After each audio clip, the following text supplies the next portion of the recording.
ഒരു മെഴുകുതിരി പോലെ സ്വയം ഉരുകിക്കൊണ്ട് നമ്മുടെയൊക്കെ ജീവിതങ്ങളിലേക്ക് പ്രകാശം പരത്താനായി മാത്രം ജീവിക്കുന്ന ഋഷി പാരമ്പര്യം പിന്തുടരുന്ന മഹാതപസ്വിയും പരമഗുരുവും പ്രത്യക്ഷ ദൈവവുമായ അന്ത്യശരണം ദക്ഷിണേശ്വര ഭഗവാൻ ഗുരുബാബയ്ക്ക് സമർപ്പണം. അന്ത്യശരണം ദക്ഷിണേശ്വര ഭഗവാൻ ഗുരുബാബയുടെ തപയറയിലെ അപൂർവവും അതിവിശിഷ്ടവുമായ ഹോമകുണ്ഡം പ്രദക്ഷിണം ചെയ്ത് പ്രാർത്ഥിക്കാൻ ഭക്തനിരീശ്വര ഭേദമന്യേ ആർക്കും അനുമതി നൽകിയിരിക്കുന്നത് വർഷത്തിൽ 2 ദിവസമാണ്. വർഷത്തിൽ 272 ദിവസവും പൂർണ്ണ ഉപവാസമനുഷ്ഠിക്കുന്ന ഗുരുബാബ ഇതിൽ 3-2 ദിവസവും ഉപവസിക്കുന്നത് വികസ്വര രാജ്യമായ ഇന്ത്യയിലെ ദരിദ്രരുടെ ക്ഷേമാർത്ഥമാണ്. രാജ്യസ്നേഹിയായ ഗുരുബാബ ഇന്ത്യ പരമാധികാര റിപ്പബ്ലിക്കായ ജനുവരി 26-നും ഇന്ത്യ സ്വാതന്ത്ര്യം നേടിയ സുദിനമായ ആഗസ്റ്റ് 15-നുമാണ് തപയറ ദർശിച്ച് പ്രാർത്ഥിക്കാൻ എല്ലാവർക്കും അവസരം കൊടുക്കുന്നത്. തികച്ചും വേദവിധി പ്രകാരമുള്ള അഗ്നിയാഗങ്ങൾ മാത്രം ചെയ്യുന്ന ഋഷികളുടെ പാരമ്പര്യം പിന്തുടരുന്ന ഗുരുബാബ നിർവഹിക്കുന്ന അഗ്നിയാഗങ്ങൾ ദർശിക്കാൻ അവസരം കിട്ടുക എന്നത് അപൂർവമായ ഒരു ഭാഗ്യാനുഭവമായിരിക്കും. ഗുരുബാബ ചെയ്യുന്ന അഗ്നിയാഗങ്ങളുടെ മഹത്വം മനസ്സിലാകണമെങ്കിൽ ഹിമാലയത്തിലെ രഹസ്യ ഹിമഗുഹകളിൽ കഴിയുന്ന താപസരായ ഋഷീശ്വരന്മാരുടെ ജീവിതമറിയണം. അതിന് നമുക്ക് ആശ്രയിക്കാവുന്നത് ഹിമാലയൻ യാത്രാവിവരണ ഗ്രന്ഥങ്ങളിലൂടെ വായന അനുഭവമാക്കി മാറ്റിയ ശ്രീ M.K. രാമചന്ദ്രനെയാണ്. അദ്ദേഹത്തിന്റെ തപോഭൂമി ഉത്തരാഖണ്ഡ് എന്ന ഗ്രന്ഥത്തിലെ ചില ഭാഗങ്ങൾ ഇവിടെ പരാമർശിക്കാം. ഹിമാലയത്തിലെ രഹസ്യ ഹിമഗുഹകളിൽ കഴിയുന്ന ഋഷീശ്വര സമൂഹങ്ങളിൽ ഒരു സംഘം വസിക്കുന്ന ഹിമഗുഹയിൽ ഒരു നാൾ താമസിക്കാൻ അവസരം കിട്ടിയ രാമചന്ദ്രൻജി ഋഷിമാർ ചെയ്ത അഗ്നിയാഗത്തെക്കുറിച്ച് പറയുന്നത് ഇങ്ങനെ: ഞാൻ ഗുഹയിലെ ഒരൊഴിഞ്ഞ മൂലയിൽ ചമ്രം പടിഞ്ഞിരുന്നു. തലേ ദിവസം നിർത്തിവെച്ച ഹോമം തുടരുകയാണ് അവർ ചെയ്യുന്നതെന്ന് മനസ്സിലായി. ആർഭാടമായ പൂജാദ്രവ്യങ്ങളോ മറ്റു വിലപിടിപ്പുള്ള സാധന സാമഗ്രികളോ ഒന്നും അവിടെ കണ്ടില്ല. നെയ്യിന്റെയും ദേവദാരുവിന്റെയും സമ്മിശ്ര ഗന്ധമേറ്റപ്പോൾ എന്തെന്നില്ലാത്ത ഒരു അനുഭൂതിയാണ് തോന്നിയത്. മന്ത്രോച്ചാരണങ്ങൾ പുറത്തു കേൾക്കാമെങ്കിലും പതിഞ്ഞ സ്വരത്തിലായതിനാൽ തിരിച്ചറിയാൻ കഴിഞ്ഞില്ല. പരികർമ്മിയോട് ഞാൻ ഇതേക്കുറിച്ച് സ്വകാര്യമായി ചോദിച്ചു. അതിനിഗൂഢമായ ഹോമകർമ്മങ്ങൾ ചെയ്യുമ്പോൾ വേദമന്ത്രങ്ങളുടെ ഉച്ചാരണ ടോൺ അതിനു വിധിച്ച വിധത്തിൽ മാത്രമേ പുറത്തു വരാൻ പാടുള്ളൂ എന്ന അദ്ദേഹത്തിന്റെ മറുപടി എന്നെ വല്ലാതെ ചിന്തിപ്പിച്ചു.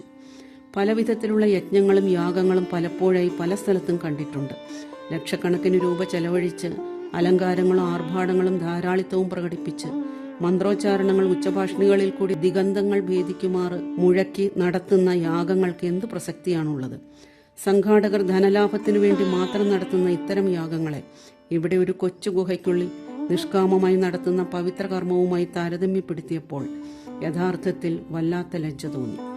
രാമചന്ദ്രൻജിയിലെ ഈശ്വരീയത തിരിച്ചറിഞ്ഞാണ് സന്യാസിമാർ ഒരു ദിവസം അവർക്കൊപ്പം കഴിയാൻ അനുവദിച്ചത്. ഹിമാലയത്തിലെ രഹസ്യ ഹിമഗുഹകളിൽ ജീവിക്കുന്ന ഇത്തരം ഋഷിമാർക്കൊപ്പം പലപ്പോഴും കഴിഞ്ഞിട്ടുള്ള ഗുരുബാബ പിന്തുടരുന്നതും ഇതേ ഋഷി പാരമ്പര്യമാണ്.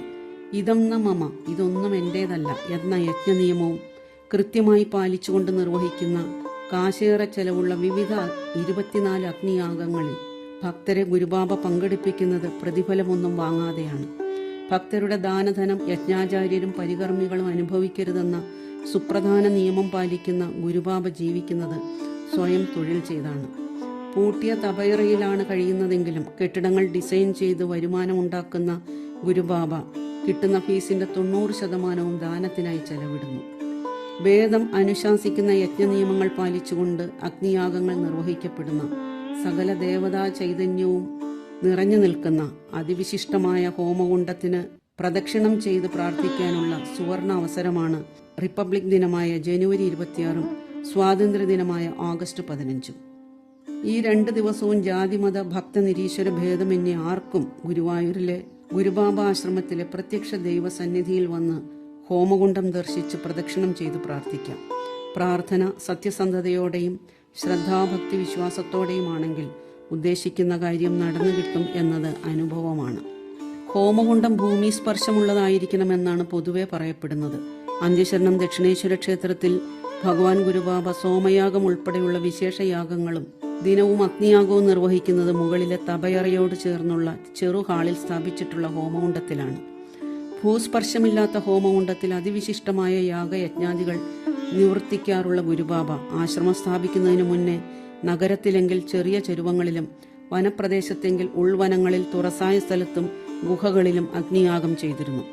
1999 ഡിസംബർ 5 അന്തർമുഖവാസിയായി പുറം ലോകം കാണാതെ തപയറയിലേക്ക് ഒതുങ്ങിയപ്പോൾ ഭക്തരക്ഷയ്ക്കായുള്ള അഗ്നിയാഗങ്ങൾ ചെയ്യുന്നതിന് ഹോമകുണ്ഡം അനിവാര്യമായപ്പോൾ തപയറയോട് ചേർന്നുള്ള ചെറിയ ഹാളിന്റെ ഒരു ഭാഗം വേർതിരിച്ച് യാഗശാലയാക്കി ഹോമകുണ്ഡവും സ്ഥാപിച്ചു. എത്രയേറെ ദ്രവ്യങ്ങൾ ഉപയോഗിച്ച് ഗുരുബാബ അഗ്നിയാഗം ചെയ്താലും നാമമാത്രമായ ഭസ്മം മാത്രമാണ് അവശേഷിക്കുക. 24 മണിക്കൂറും തുടർച്ചയായി എരിയുന്ന ഹോമകുണ്ഡത്തിലെ അഗ്നി ദർശിച്ചുകൊണ്ട് ഓം അഗ്നയേ സ്വാഹ അഗ്നയേ ഇദം ന മമ എന്ന അഗ്നിമന്ത്രം ചൊല്ലി പ്രാർത്ഥിക്കാനായാൽ സങ്കടമോചനത്തിന് കഴിയും, ഉദ്ദിഷ്ടകാര്യസിദ്ധിക്കും കഴിയും. ഭക്തർക്ക് സ്വന്തം സങ്കടങ്ങൾ ഹോമകുണ്ഡത്തിൽ സമർപ്പിക്കുന്നതായി സങ്കല്പിച്ച് അഗ്നിപ്രാർത്ഥന നടത്താം. രാപകലിന്യെ ജ്വലിക്കുന്ന ഹോമകുണ്ഡത്തിന് മുൻഭാഗത്തായാണ് കെടാവിളക്കുകളായി 3 ശ്രീചക്ര വിളക്കുകൾ സ്ഥാപിച്ചിരിക്കുന്നത്. 3 ശ്രീചക്ര വിളക്കുകളിലായി എരിയുന്ന 18 തിരികൾ 18 ഭദ്രദീപങ്ങളാണ്. അഗ്നിപ്രാർത്ഥന നടത്തുന്ന ഭക്തർക്ക് ഹോമകുണ്ഡ സമീപമുള്ള ശ്രീചക്ര വിളക്കുകൾ ദർശിച്ച് ഹോമകുണ്ഡത്തിന് പ്രദക്ഷിണം ചെയ്ത് പ്രാർത്ഥിച്ച് അനുഗ്രഹം നേടാം. ഏവരെയും സ്വാഗതം ചെയ്യുന്നു. നന്ദി, നമസ്കാരം.